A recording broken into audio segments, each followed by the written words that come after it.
How to change your TikTok reason. Hey everyone, welcome back to the channel. If you are new here, don't forget to hit the subscribe button and turn on the notification bell to not miss any updates.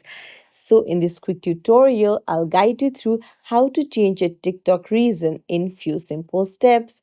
So let's dive right in. First things first, open up a TikTok app. So what you need to do is go to your profile on the bottom right and then tap on the three lines on the top right and then tap on settings and privacy. Then tap on account and tap on account information. There you'll find region, tap on it and then you can select any region that you want. So, uh, this is great if you want exposure to international creators and if you want to reach a wider audience. So, the content you see on your For You page is heavily influenced by your reason.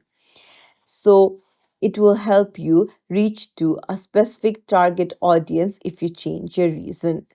And this method is reliable and you can reach to more people this way. So if you found this tutorial helpful, don't forget to like and subscribe to our channel for more tips and tricks. Thank you for watching.